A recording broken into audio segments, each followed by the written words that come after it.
Welcome to the Sports Bros Podcast, featuring the almighty B-Live, the money man Scotty D, and your host, the head of creative Eddie Cool.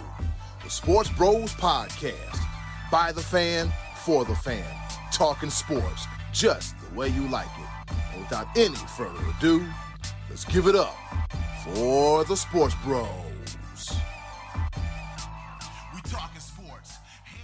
The weather is nice outside, and on your airwaves or your iPod or however the hell you listen to us, it's nice here as well, too. Welcome to another episode of the Sports Bros Podcast, your favorite sports podcast. I go by the name of the HOC up in here, Eddie Cool, head of creative, running things, kind of, sort of, not really, but like I said before, I cannot do this by myself, and no, AI will not be taking over the show. I ain't paying for no blue check, and I'm just be careful with my choice of words, if you know what I'm saying. I'm introduced two of the best co-hosts in the world. Introducing first, the almighty B-Live. What's happening? What's going on in the world today? Man, oh man, if we were looking, I'm not even gonna do that. I'm gonna say this before we even get started. These playoffs have been amazing. It's been a good watch. I just feel bad that we're old and our bedtime's a little shorter than earlier than what they are. I understand in the West Coast. We know there's an East Coast bias, but man, it's tough watching games at 12:30, 1 o'clock in the morning. It just is. And I know it's tough for y'all to watch Monday Night Football at 5 o'clock in the afternoon because we experienced that before, and it was just weird. Watching Monday Night Football while the sun was still out. I love it. We almost missed it, though. We almost missed it. But I digress. Go ahead and introduce the other guy. He fell asleep while watching the game last night, but he woke up just in time. I didn't. He wanted to, though. I did. Go ahead and introduce the AARP representation of the show.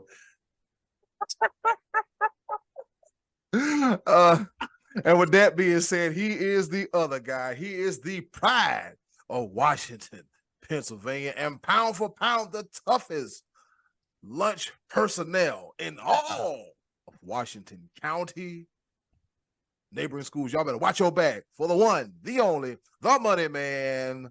Plop potatoes on your tray, Scotty D. Sunshine on my shoulders makes me happy.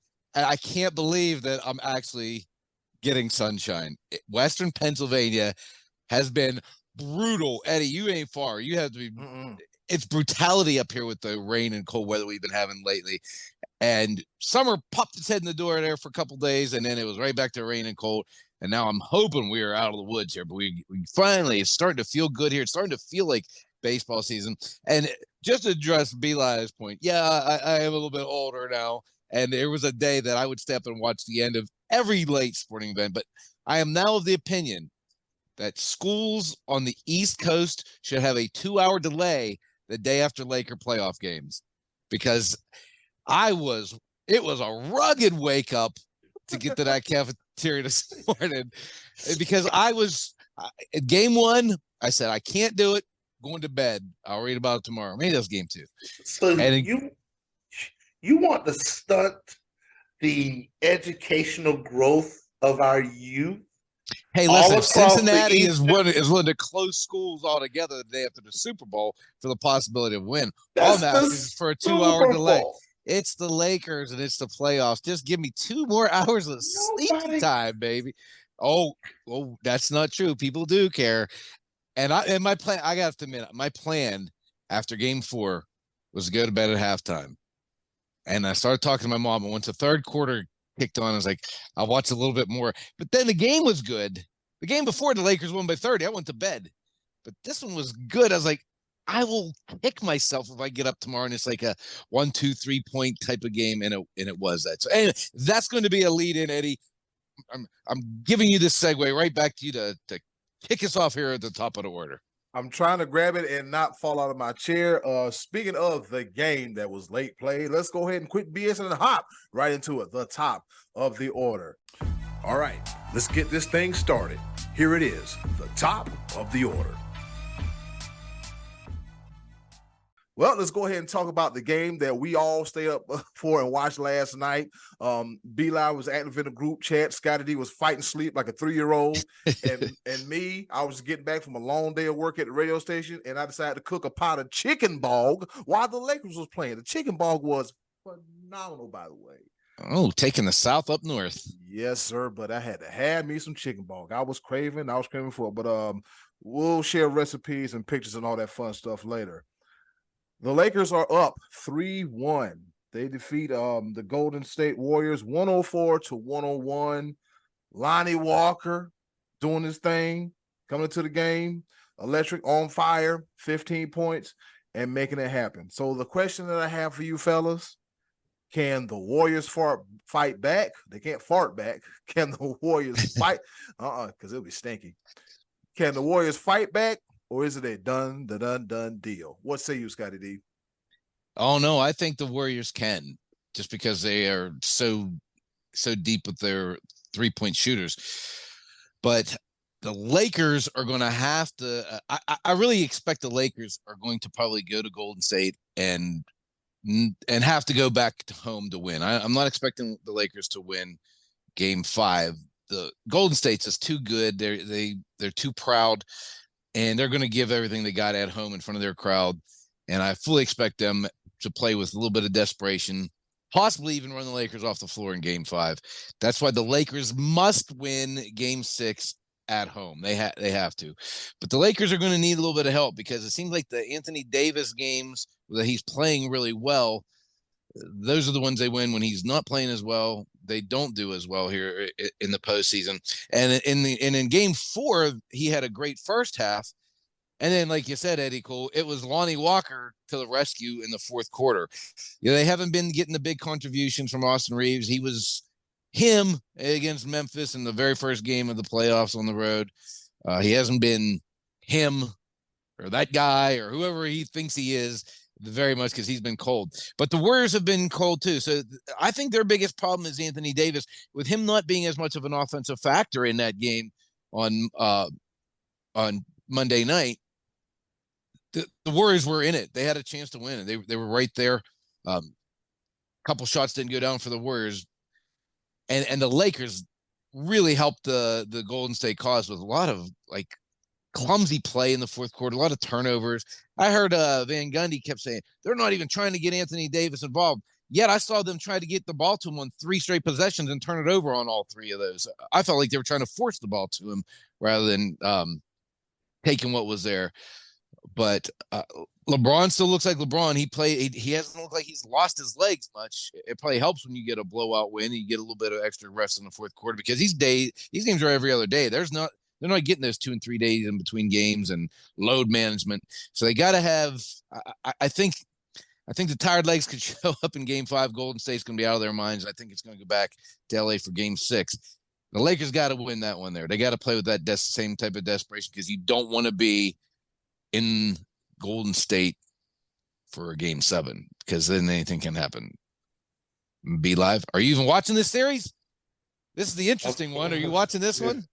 Of course I'm watching it, but I'm disgusted. I'm absolutely 100% disgusted.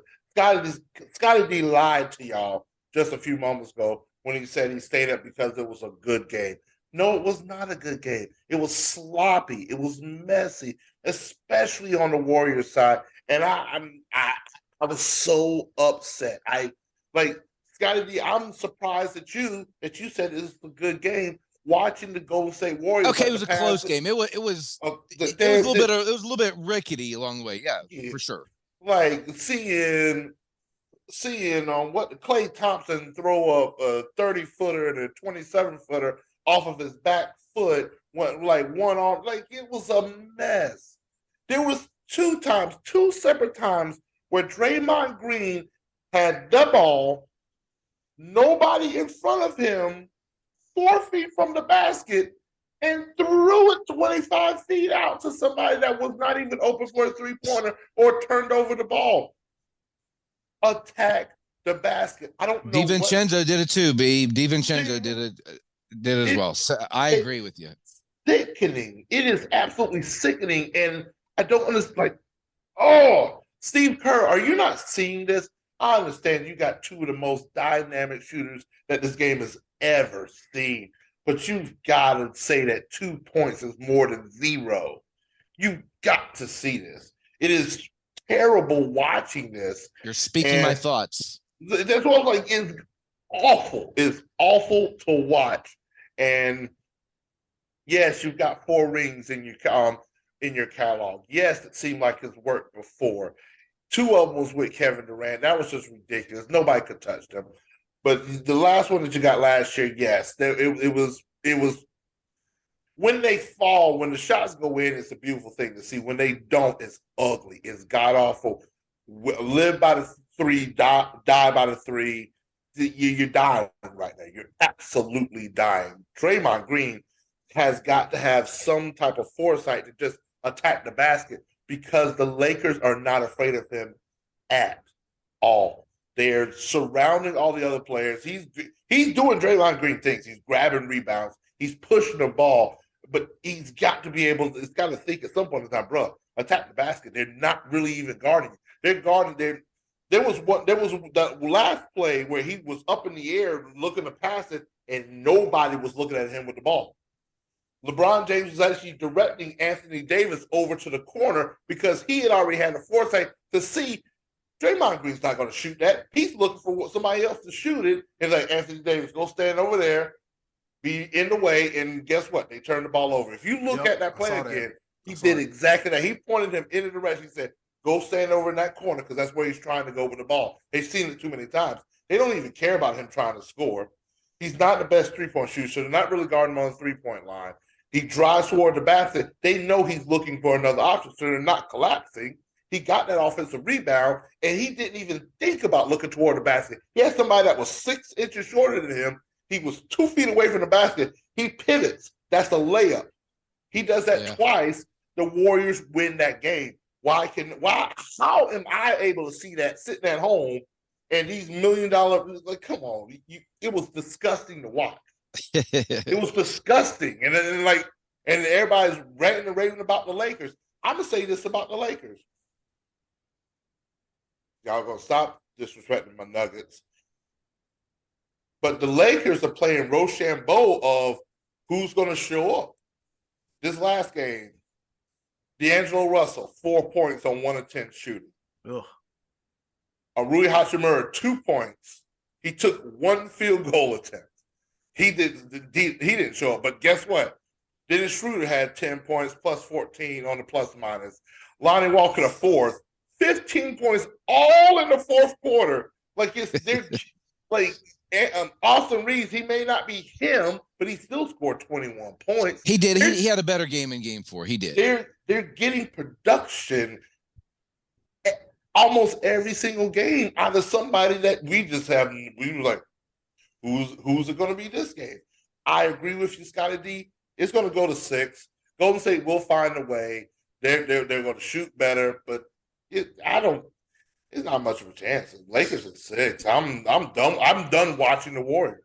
I don't want to see him anymore because I like Steph Curry. I like Klay Thompson. I'm just tired of seeing dumb plays.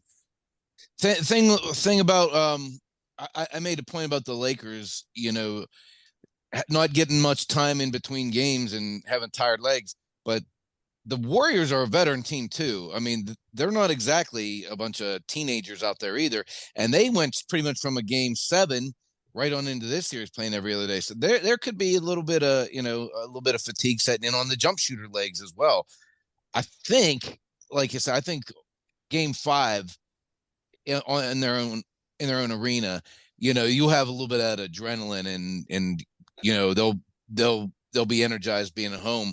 But it's a grind, I think, going against the Lakers if they got to go back to, going back into game 6, because the Lakers aren't always necessarily relying on the jump shot because LeBron getting to the rim has always been the strength of his game, or taking his little short, short jumpers. And AD, when they commit to getting him the ball, is, they haven't been able to guard him down low in this. Oh yeah, they can't stop him. But I'm gonna do something that's very dangerous.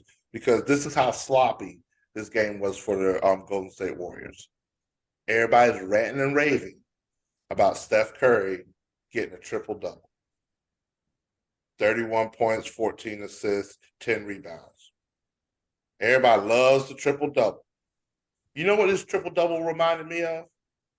Russell Westbrook. Points, triple doubles. You know why? Some empty calories in there. Oh, Steph Curry went 12 for 30 for field goals, 3 for 14 from the 3-point line. He was terrible at shooting, but he shot it at volume because they kept going. This was a Russell Westbrook triple-double. That's exactly what it was. It did nothing. They lost the game because he's throwing ill-advised shots. Klay Thompson, 3 of 11, 3 of 9 for 3-pointers. It was sloppy. It was ugly. When they go in there, it's great, grand, and wonderful. But this was live by the 3, die by the 3, and they got to clean that up. Draymond Green attacked the basket. Jordan Poole, get off the milk carton. Where have you been? 0 points. Shut up. If I was in the locker room at the beginning of the year, I might have decked him because you're not the. I think I even made the mistake of coming out my mouth and saying that he was a third Splash Brother. My bad. I am so sorry. That went straight to your head. I need to take a pen and deflate.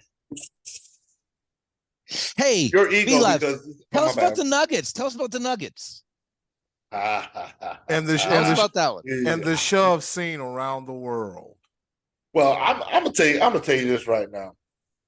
I'm actually glad to see this series between the Nuggets and the Suns. Hard fought. Devin Booker is playing out of his absolute mind. Devin Booker is a superstar. Kevin Durant is doing Kevin Durant things. I need somebody, just one person that's an NBA player, is a professional basketball player, to be like, hey, I need to do something for this team. Because the Suns are fighting tooth and nail. The Joker, you put some respect on that man's name. And I'm so sick and tired of this whole, they fined Joker $25,000 for trying to get the ball back to get back on the court. The Suns, just because it was the Suns owner, he's part of the personnel of the Phoenix Suns organization. The Suns should have got a technical for delay of game because that's exactly what he was doing. He knew exactly what he was doing. He was holding the ball, trying to get his player back up to get back recover on defense. He was holding the ball. All the Joker was trying to do was get the ball to get back to the referee because he saw the player out of position. He was like, let's go. Give me the ball. And then he go fight with the ball fight. Like, you know what else he was trying to do, B-Live? Make the series interesting. Because while he was doing that, I was watching Stone Cold Steve Austin throw axes into a board. That's a shame before the Lord. That is a mess. That man scored. I think he scored 51 points that game in a losing effort. But that was just a hot mess. The Suns owner knew what he was doing. He knew this, and I hate to just put a stain on Tom Izzo's name because I was talking trash about Draymond Green. Now I'm talking about the Suns owner who played for Tom Izzo at Michigan State, mind you. Just want to throw that out there. But he knew exactly what he was doing. And I'm so sick. People just, you know what people do? They'll watch something. They'll see clear evidence of what exactly happened. And just because they want to make a story out of it, they will literally say the opposite of what happened. That was a flop. When he's like, why did you own me? Give me the ball. Oh my God. He just, what was that? And then he got him a point. He got him a point. Man, it's unbelievable. But this series, I love it. I love it. Just because these are the two better teams. I think the Lakers, they're deeper right now because they seem to find somebody steps up every single game. But I think Devin Booker and Kevin Durant are playing better than AD and LeBron James. LeBron James really hasn't done much. He's been more of a facilitator. He'll get you 25 and 10. That's what LeBron does. But he is not taking over a game. I think this was the only game where he led the team in scoring. I think all the other games this entire postseason, somebody else led the team in scoring. LeBron is still doing LeBron things. But I think also more is being asked of Devin Booker and Kevin Durant. Out of the duos in the league right now, the most is being asked of them too, and they're delivering. That's why the series is 2-2, and it's going to go to 7. Lakers is going to go to 6, so it's not going to be that much of a difference between who gets a little bit more rest. I think the winner of the Nuggets Suns will win their Western Conference. It's still going to be the Nuggets to me. I think the Nuggets have outplayed the Suns through and through. It's just been the ball has dropped just a little bit here and there for the Suns, and it's an even game. Chris Paul being out, I think, is the best thing for the Suns. He's just that's my honest opinion. Chris Paul, when he's been playing, he's been on the minus side of things. They lost the first 2 games with him in. They won 2 games with him out of the game. That's facts. That's not an opinion. That's exactly what happened. He's out for game 5. We'll see what happens. Cameron Payne is just doing just enough to do. I think Cameron Payne could be that difference maker. We'll see. We'll see what happens in game 5. I believe it goes back to Denver for game 5. And I think Denver's going to beat him by 30 just because of how the Suns, I think just because of how the Suns owner intervened and all that mess right there. And the fact that Joker got fined $25,000, I think Joker's gonna put another 50 burger on him, and it's not even gonna be close. They're gonna show him exactly who they are. Durant's gonna be tired. Booker, he's young. He'll be all right, but they're asking way too much of just those 2 players. Somebody's got to step up for the Suns. I think at the end of the day, I think it's gonna go to 7, but I think home wins around the boat, and Denver takes it in 7. Meanwhile, in the Eastern Conference, we have the Heat. They have the Knicks on the ropes, and they beat them yesterday. That one's over. Yeah, 109 to 101. Hemi Butler and crew. The Heat are looking like the bubble Heat back a few years ago. They look pretty good. Yep. They look real strong. And then we got James Harden not showing up for 2 games, showing up for 2 games, going to Vegas, probably going to strip clubs. Like the interesting case of James Harden, and somebody said he was wearing something when he his pregame fit, he looked like the Hamburglar or something like that. But look, if you got to be the Hamburglar, you want to come out busting ass like that, you need to get one in every color. You need to get one in every freaking color. So, fellas, the NBA playoffs it's interesting. It is interesting to say the least. Miami's going to win in 5, but they're going to lose to whoever wins in the Philly and Boston series. That is as much as I love what Jimmy Butler is doing. When they face one of those complete teams that Boston has, the way Philly play. Either way, whoever wins that. I think they beat Philly, but I think Boston's beating everybody this point. I think Boston's coming out of the East. I think Boston's beating everybody. Yeah, but I think Miami could take Philly. Yep. Real quick, fellas, let's go before we run out of time on this segment here. Let's go ahead and hop into the NHL playoffs. And you know what? It's a whole lot going on over there too. The what? The NHL playoffs, the Stanley Cup playoffs. I'm sorry, I didn't even know they were still going on. Once the Penguins were, I thought they just. I thought somebody already won the cup. I thought they already crowned the cup champion.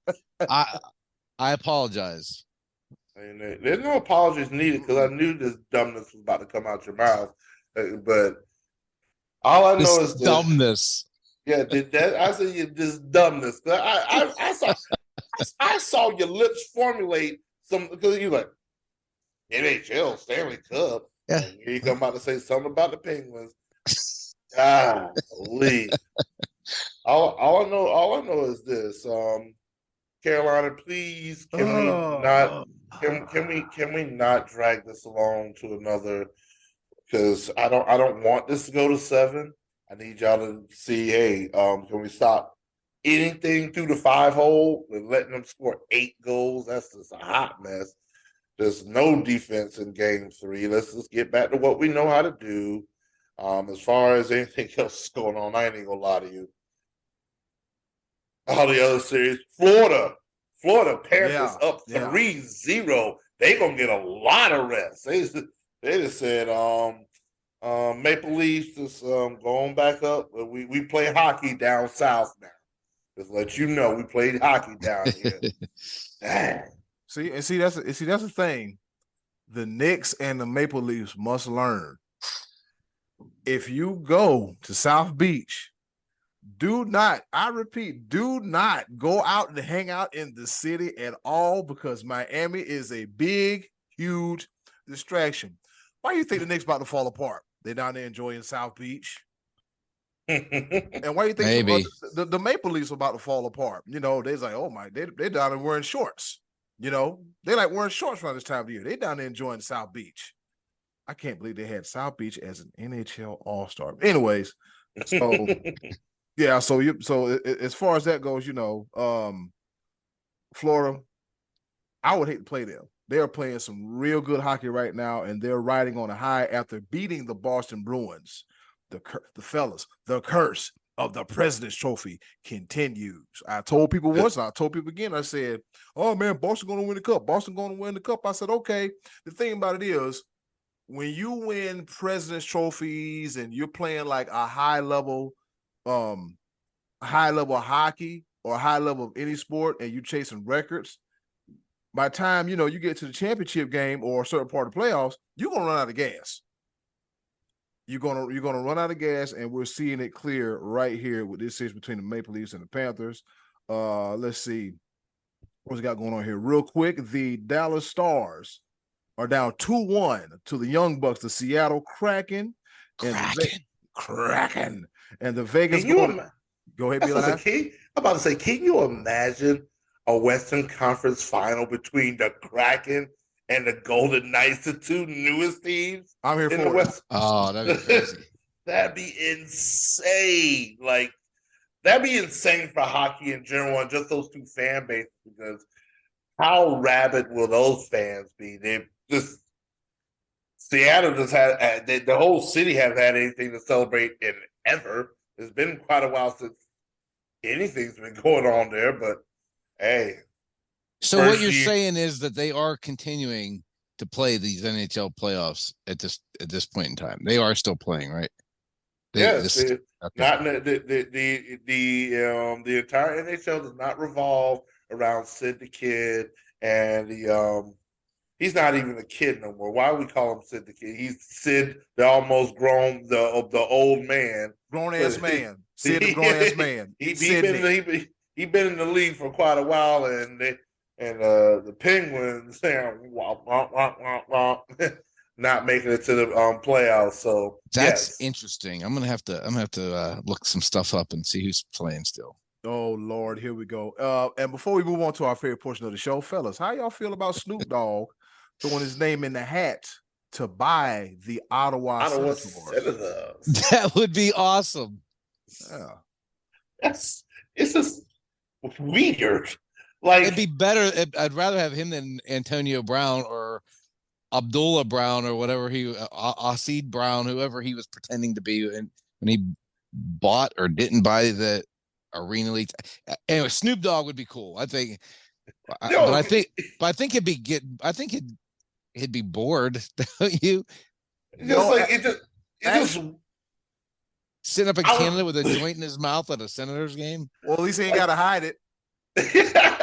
I would see him like part owning a spring league football team, because he's very passionate about football. I just never. Yeah. But hey, wherever you want to put your money at, do you? Hey, having a owner that's a minority in a predominant sport, yeah, hey, go for it, bro. Yeah, Snoop Dogg, do you?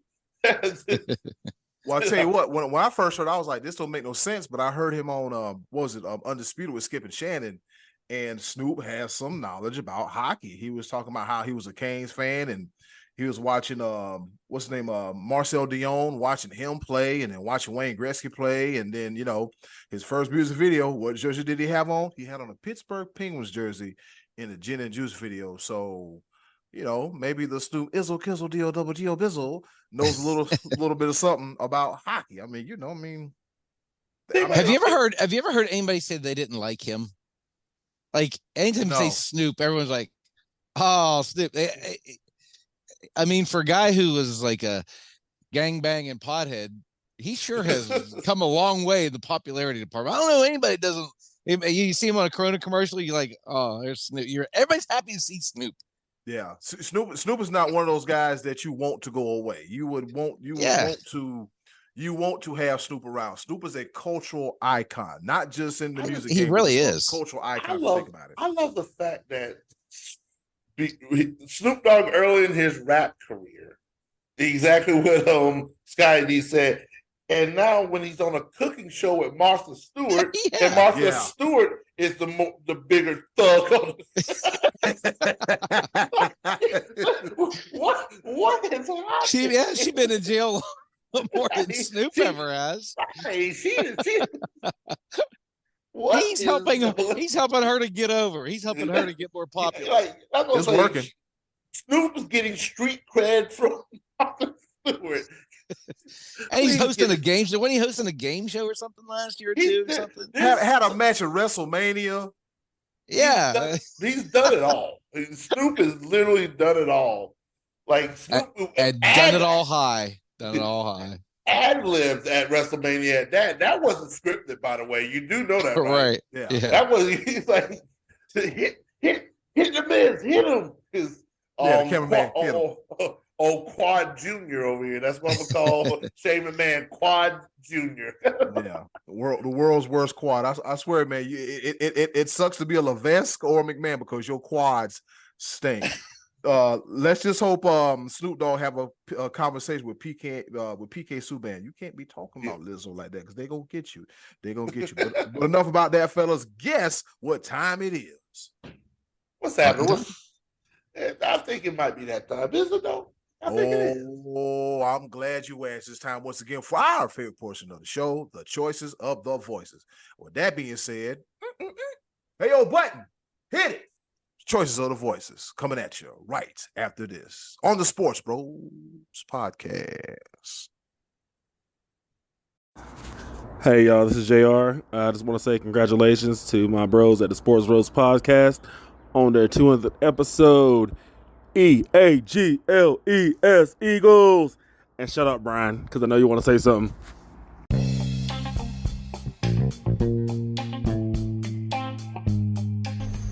And now, our favorite part of the show, the choices of the voices. Once again, thank you to the wonderful Lance. Gotta be watch your ears. Ever.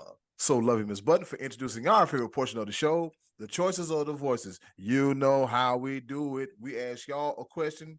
We read your answers right here on the Sports Bros podcast. We throw our 2 cents in, but not before we have a little fun at the expense of our listeners. No, it's all good, clean fun. It's all good, clean fun. So don't feel bad, just feel love. With that being said, Scotty D, what's on tap for this week's choices of the voices? Last week, as we hit like the 1 month mark into the baseball season, I asked our listeners, followers, friends, who do you foresee winning the World Series? I know we're a long way from the Fall Classic, but baseball is legit right now. It is real. It is really happening. These games count. Everyone says, oh, it's too early, but these games count.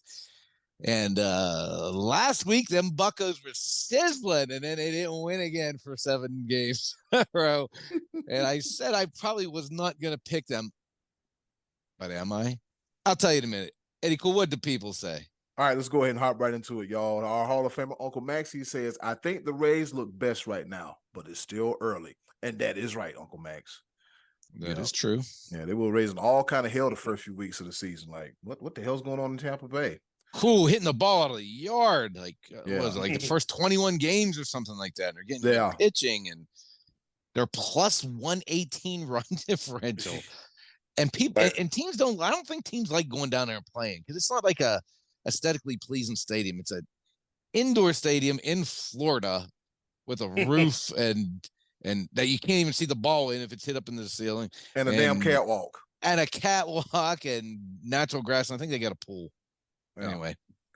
I tell you what, I look at it like this. It works towards their advantage.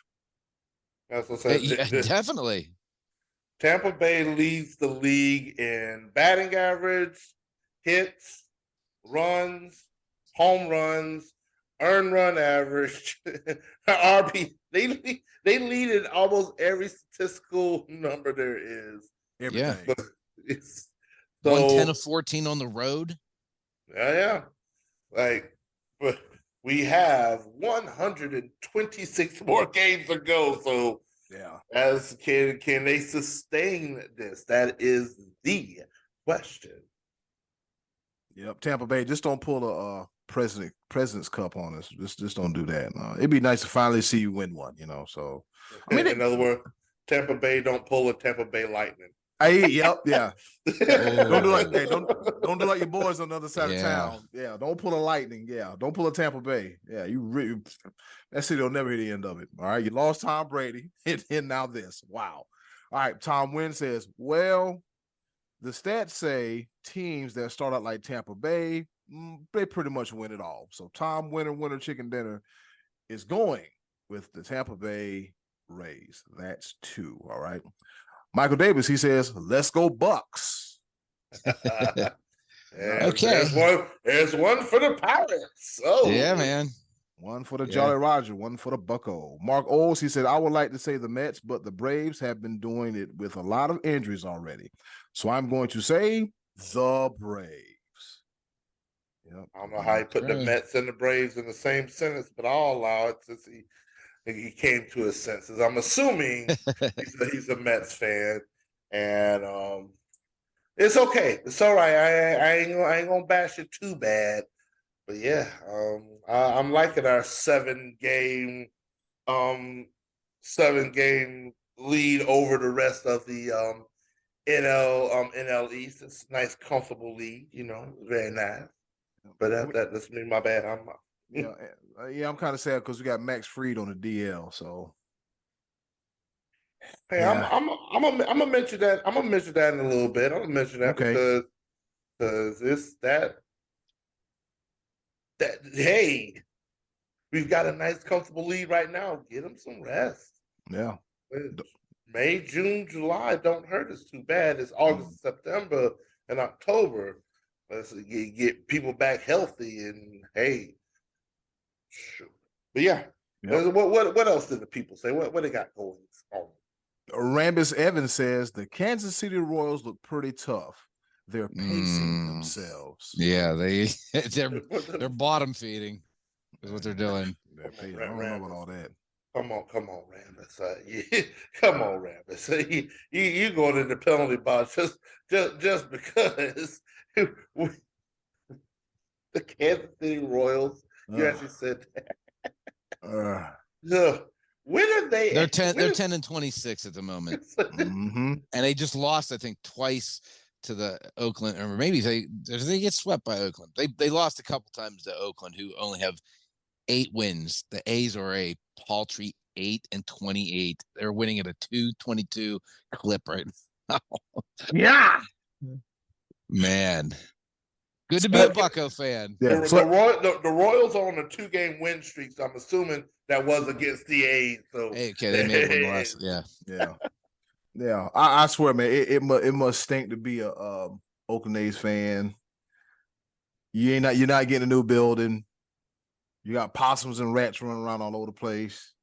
Oh, they're getting out of there. They're going to Vegas. Vegas, baby. 6 people come to the game. The question is there actually a pro team that's still in Oakland besides the A's? Golden State is they're what, San Jose now or something like that. Yeah, they're a little north. Yeah, something. They're saying I don't think there's any professional teams in Oakland right now, and besides the A's, and they're talking about going to Las Vegas. No, the Raiders are gone. Yeah, they're gone. Yeah. Times are tough in Oaktown. Yeah, man. Yeah, rumor has it that I guess the deal with Vegas fell through, but somebody will find it's some money floating out there somewhere. Somebody will break. Somebody is. Listen, the money ain't flowing in Oakland. I can tell you that much. No, it ain't. It ain't. It really ain't flowing in Oakland when you can't. I mean, because I remember a coworker told me. He said a stadium I would never recommend anybody go to is the Oakland Alameda Coliseum. It is an absolute dump. And I was like, I will take your word for it. Yeah, so it's you got to tell me twice. Oakland don't be mad at me. It's what people tell me. And if we got any listeners out there in the Bay Area, the Yay area, Oakland, let us know what's going on. Send us a voice message. Just let us know what the hell is going on. All right, Jeffrey Lewis, he says, LA, I'll take some barbecue if the Rays go. Yeah, I'm assuming he said that. I'm assuming he's meaning the Dodgers because I don't think anybody really roots for the Angels like that. But the Angels are actually. But we said this last year about the Angels, so can't really trust that at all. Remember at one point that we had all the teams from New York and LA were in first place, if I'm not mistaken, early in the season, and LA quickly dove into the water right down off the diving board after that. So that's what we got to wait and see with that team. I got to see more before I trust them to be a force going down the stretch. Yeah, I got to see some more too. I have got to see some more too. So shout out to everybody in their participation this week's Choices of the Voices. Scotty D, it's early. Well, who you got winning it all? Obviously the Pirates. Oh Lord. Obviously. They beat Colorado 2-0 the other night.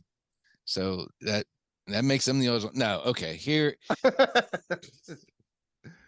is where I'm going, and I'm probably going to be right because usually I am right when I'm talking sports. Braves over Blue Jays. That's what I'm feeling. Ooh. Braves over Blue Jays. You remember we picked the Blue Jays last year? I did. You do not believe in Tampa Bay at all.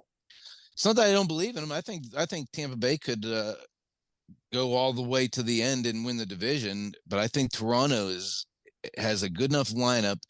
They have good starting pitching. I think the bullpen's been a little bit suspect so far, but I think that can get shored up. And I think that, if they're contenders, they can be buyers at the trade deadline too. So, what you've seen with them is not the final product. They are 21-14, and they had a 6-game losing streak before they got to Pittsburgh last weekend. I like the way that the Toronto's built. They got thunder in the bats, they got high average hitters, and they got good pitching. So I think Baltimore, they stand between right now the Rays and Jays. I think they'll fall off. I think they're a good young team, but I think Toronto is a little bit more polished. The Yankees seem to be a mess right now. I don't really like much about the Yankees. And the Red Sox, I feel like they're still in that little bit of a rebuild, kind of in between mode. I don't know. That whole division's good. I mean, the Yankees right now are in the bottom of that division at 19-17. So who's to say they don't get? They're going to be players at the trade deadline if they're anywhere within shouting distance of a playoff spot. But I just something about Toronto I like. I don't know. Maybe I'm short sighted because I picked them last year, and some of these other teams are sneaking up on us. Like the Rangers are right now, they're in first place in the AL West. And if I'm not mistaken, I think our good friend Hunter Simboli warned us of the upcoming Rangers surge last year. He said they were going to be a better team than we thought. But I'm going Jays and Braves, and I think the Braves are good enough to win it all. I think the team's loaded. Be live. What say you? Before I get into my picks, I wanted to mention that the aforementioned New York Yankees are 2 games above 500, and if they were in the AL Central, they'd be a half a game outside of first place. But they're not in that division. They're dead last of the AL East at 2 games above 500. That shows, and they're 10 games out of first place. Right. 10 games out. That's woo. That's going to be very, very interesting. On the other side of things, where my Atlanta Braves are 7 games out and 7 games ahead of everybody. Nobody's above 500. At the end of the day, I'm just going to go with it. I don't see any reason why. Like, I think the Braves, because they've been hurt and still producing the way they're producing, Like their farm system is second to none in my eyes. They keep bringing up more and more players as players get hurt and developing it. It just like I think our pitching is going to get better throughout the season as players get back healthy. Like the past 2 seasons, the Braves have started off slow and ended up skyrocketing later on in the season. I don't see any reason why that would stop. I think they could. They're going to be dangerous. I think I'm going to pick the Braves to win it all, and I'm picking the Braves versus the Rays in the World Series. I'm going to say this now. Watching the series between the Baltimore Orioles, I wouldn't sleep on them at all. They're young. The Orioles, I think, are following the footsteps of the Braves, and I think they're young and they're hungry. Yenner, I think his name is Yenner Cano. Like he's like a middle reliever, or like he could be a closer. That dude has some nasty stuff for the Orioles. So I won't count them out. But at the end of the day, I don't see any reason why the Rays wouldn't just continue. Like I think they would be in a position where they're so far ahead of everybody that they would just stay right along that course right there. Catch fire at the end and continue to do things. I don't see a chink in the armor when it comes to the Rays. So, but like I said, it's way too early to really make any big calls like that. So we shall see. Well, with that being said, I'm going to also say Braves Rays. Why? Because Randy Rosarena. Punch your ticket to Randy World, fellas. Yes. Punch your ticket to Randy World, man. He's on fire, man. When he came out, bust upon the scene a few years ago, that let us know that Randy Rosarena was, not a one-trick pony. He's good at it. He is real good. And the Rays, they're pitching. They just, like B-Live said, they lead every day, all the statistical categories in Major League Baseball. So it's no fluke that the Rays could be the favorites. But like B-Live alluded to, Atlanta Braves, that's always been one of our strengths through the last decades, except when we signed Dan Uggla. Ugh, why we do that? Why we do that? So we all picking the Braves. Yeah, need somebody at DH better than Marcelo Ozuna. I'll tell you that much. Yeah, I'm about done with him. Well, I was going to contest. I was going to say something, but that would get us canceled. So I mean, and I'm not going to do it. So yeah. So who do we think is the Braves' biggest threat in the National League? I mean, they look really good. So we're obviously picking them over the Mets. I think a team we have to watch out for that has not put it together yet is San Diego. I still like the Padres. I mean, that lineup is just too stacked. Machado, Bogart, Soto, Cronenworth. They're not hitting that well yet, but I think it's only a matter of time before they do. Yeah, that's what I was going to say. Tatis just coming back. He's been gone for a year, and he kind of is working his way back in. If they can get their pitching going, I know Musgrove got roughed up a couple times. I think he looked a lot better his last time out. But for some reason, it just feels like the Padres haven't gelled yet. But I think they have the potential to do so. So September and October is a long way from right now. 3 seasons away. We're still technically in the spring, summer, and then into the fall. So right. That we're going to be seeing all kinds of different things go on between now and then. But I think the Padres could quite possibly. I think it's the usual suspects in the National League. Your Dodgers, Brewers, really. And as much as the Mets are not gelling right now, you really can't count them out. No, but so they've shown they're willing to spend money. So again, when we get into the summer months and the who's the buyers and who's the sellers, that stuff can tilt. They can tilt a race. Yep, real quick. And with that being said, Scotty D, what's on tap for next week's choices of the voices? Snoop Dogg notwithstanding, who do you think is the best owner in all of sports?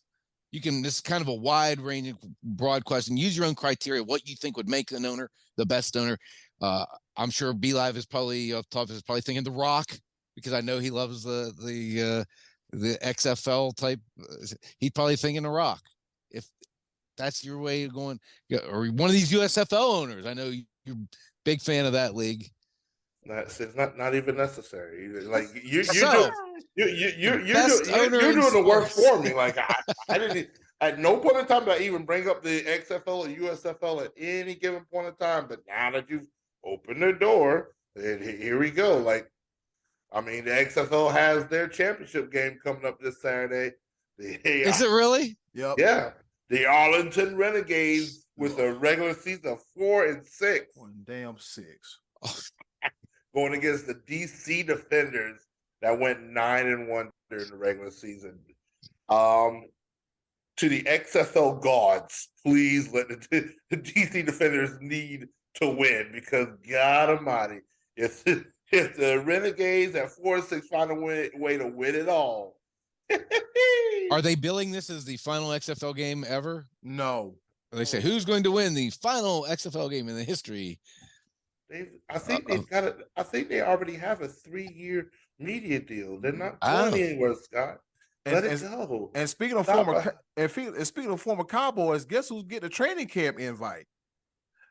Finn DiNucci. Oh, who? I want to say the 49ers, I believe. Yeah. I believe the 49ers. He got a training camp invite and somebody else from the I want to say Austin Prohl, Ricky Prohl's son, is getting an invite. There's quite a few out. You know what? Thank you. Thank you for that. He can't be any different than Stetson Bennett. Stetson Bennett actually got picked. I'm gonna switch one of my pepper points just because Scotty D brought it up. I appreciate that. I can't wait. Yes. All right. With that being said, that's been it for Choices of the Voices. Coming up next, a round of pepper. Stay tuned. Hold on to your socks. We'll be right back.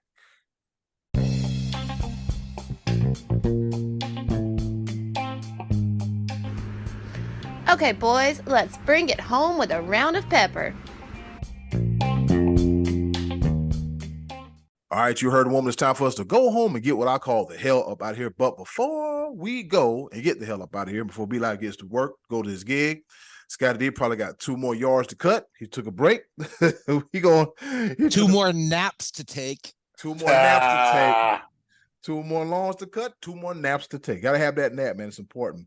Pepper, you know how to do it. 3 topics, rapid fire style, kind of, sort of, not really here to engage, entertain, educate, and enlighten. I did say engage. Yep, the 4 E's in no particular order. And I'll go first. On this day in history, back in 1967, Hank Aaron hits his only inside the park home run off of the Phillies' Jim Bunning in Philadelphia. I love it. So out of the 700 plus home runs that he got, only one is an inside the park home run. Over to you, Scotty D. That's crazy. That's awesome. Yeah.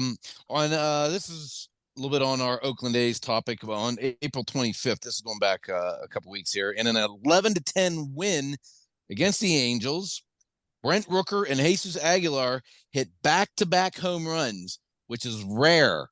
But even more rare is they did it in the first inning and again in the third inning. And even more rare, the A's won. All very rare things that took place.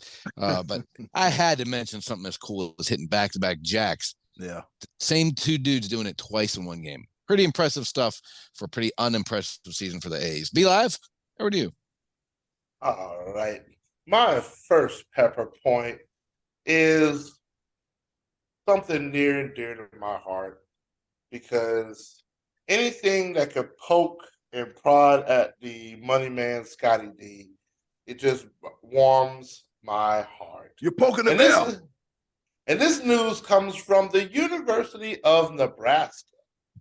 Nebraska's Memorial Stadium, as it's so named and so dubbed, holds their football team, which has been sold out forever. Nebraska's always been a storied football program, and there's actually been a record setter that's going to happen this year in the football stadium. It has absolutely nothing to do with Coach Matt Rule. Thank God.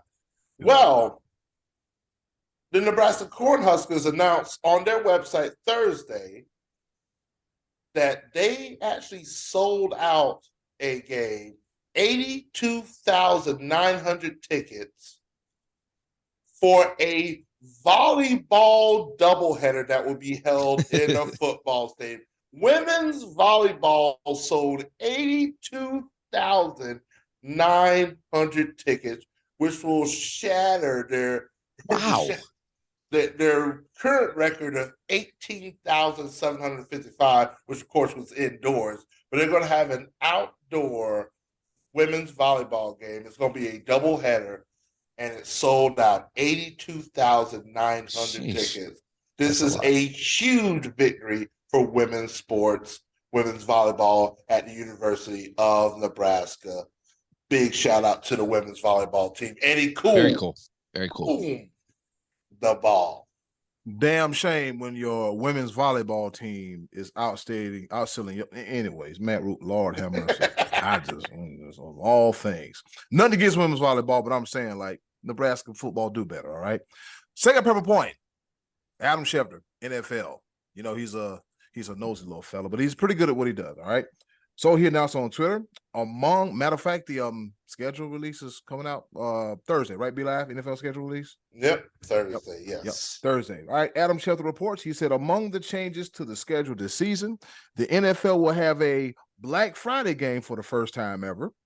Also, games don't necessarily belong to networks anymore.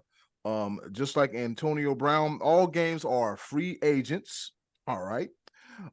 Teams can be on Thursday Night Football twice. Once was enough. And not all teams are guaranteed to have a prime time spot. Damn, NFL. Wow. How's this going to work? Is there going to be like a bidding war for like the Browns and Bengals or the Cowboys and the 49ers and their free agent games? And I'll tell you what's going to be a lot of money spent. Like, if that's the case, then what's the person having a damn network contract deal? I'm just saying. All free agents. Just whatever. We're looking forward to the schedule release show coming out soon. Over to you, Scotty D. Evidently, they held back on releasing the schedule because they were waiting to see what was going to happen between Aaron Rodgers and Lamar Jackson. That's true. That is, yep. I remember saying that as well. That was true. Okay, back to Oakland, and they had to say goodbye this past week to Vida Blue, who is a 3-time World Series champion, Hall of Famer, 6-time All-Star with the A's, and in 1971 won the Cy Young and MVP award, a really rare feat. And I believe we saw Justin Verlander do that maybe about 10 years ago, but that's not something that you see happen very often. He finished his career 209 and 161 with a 3.27 ERA. Vida Blue, the legend of Oakland. Happy trails and rest in peace. Be Live, to you. All right, my second pepper point. Once again, I like the poke and prod at the bear that is the money man, Scotty D. And because he brought up the XFL, which I didn't do at all, he did this all on his own, I've decided to throw in a little audible Omaha when it comes to my pepper points and the XFL. Notables that have been invited from the XFL to NFL camps include, as we've spoken before, Ben DiNucci, that played for the Seattle Sea Dragons. He's been invited by the Denver Broncos to their camp to possibly back up Russell Wilson. Also, a couple other notable names. Jordan Thomas, tight end for the Orlando Guardians, has been invited by the Carolina Panthers. Hakeem Butler, wide receiver for the St. Louis Battlehawks, has been invited by the Pittsburgh Steelers. Charleston Rambo, wide receiver for the Orlando Guardians, has been invited by the Philadelphia Eagles. And at the end of the day, it's been upwards to about 25 players from the XFL that have been invited to various NFL camps. The XFL bring your playbooks, gentlemen. Turk wants to see it. Turk says, Coach wants to see you. Bring your playbooks, gentlemen. It is going to be very interesting to see who will make it from the XFL to the NFL. Eddie Cool. Nobody. Go ahead, Eddie Cool. No, it's just you that is not interested in this. Just you. Nobody's going to make it in one the NFL. person. Nobody's going to make it. Your own team got a dude from the XFL. Cavante Turpin, USFL. And how many more? A few. That's one. You said zero. One is more than zero. That's a simple math. Zero more are coming in. Zero more. Eddie Cole, go ahead. My third. I ain't never seen somebody hate on a league that he doesn't even want to watch. Like, just let him do the boys be. My third and final pepper point, I want to give a happy heavenly birthday shout out to Pat Summerall here with John Madden. We're coming to you here live at Arlington Cowboys Stadium. How many times have you heard that on Sunday, right? So Pat Summerall, he played 9 years in the NFL before moving to the booth where he was announced, where he has announced a wide variety of sports, including football, golf, and tennis. In total, he announced 16 Super Bowls, 26 Masters tournaments, and 21 U.S. Opens. Pat Summerall saying, have a great night. Happy birthday to you, Pat Summerall. Over to you, Scotty D.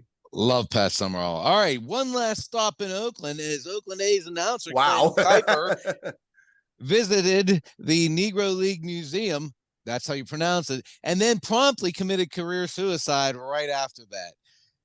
If you want to hear exactly what he said, go look up online, and while you're there, Google Bob Huggins. Huggy Bear. Be live. Over to you. Oh, boy. Well, my third and final pepper point is directed to the money man, Scotty D, once again, poking and prodding the bear. But this time, it's because of his Choices of the Voices question coming up next week, where we're celebrating and telling who is our favorite owner. The best owner. I can tell you the worst owner in all of sports. Now is to the point where he is admitting or they saying that he doesn't even own the team anymore. And I'm just going to say this statement. Brown, Antonio Tavares, a foreign national but not a citizen of the United States at birth, I'm writing to you regarding recent reports that have been circulating in the media regarding my supposed ownership of the Albany Empire team. I want to make it very clear that I am not the owner of this team, and any claims on the contrary are completely false. I'm going to come back to that with a what happened Wednesday. I'm going to report back on that with a little bit more, because this is absolutely asinine, because he just said a couple of days ago that he was 95% owner, and then the coach quit because he wasn't getting paid, and there was personnel and payroll problems as soon as Antonio Brown started to own the team. But now he's a foreign national. Eddie Cool, get us out of here. And in closing, I can't do this anymore. Thanks for listening to another episode of Sports Bros Podcast. If you want to be featured in our Sports Bros Podcast, send us a voicemail and we'll read it here. And in closing, do something nice for yourself. And if you can, do something nice for someone else. They'll greatly appreciate it now more than ever. Be a blessing, not a burden. Go outside, open your windows, and enjoy some of this nice weather. It's been another episode of the Sports Bros Podcast. We love you. Thank you for listening to us. We greatly appreciate Mother's it. Day. Yes. Happy Mother's Day. Happy Mother's Day, Mom in heaven. I love you, and I miss you. And I wish your collard greens in your chicken ball, but it's because of you, I know how to cook. Hey, y'all take care. Love your mama. Bye. See y'all next week. Be live. Take us home. Happy Mother's Day, sports mama, Myrtle Livingston. Yes, sir. Now ain't that something? Ain't that something? Antonio Brown mentions he owns a team. The coach said to hell with it, and now the team ain't got no money. Boy, if that ain't the most AB of ABist things, stick around for what happened Wednesdays for me. Hey, it's Eddie Cool here from the Sports Bros Podcast. And do you want some more of the Sports Bros Podcast in your life? Wait a minute, don't answer that. The answer is yes. And I know you want some more of the Sports Bros Podcast in your life. Do us a small favor. Go to the description box, click our Linktree link, and you'll see all the links on how to follow the Sports Bros Podcast. Once again, thanks for listening.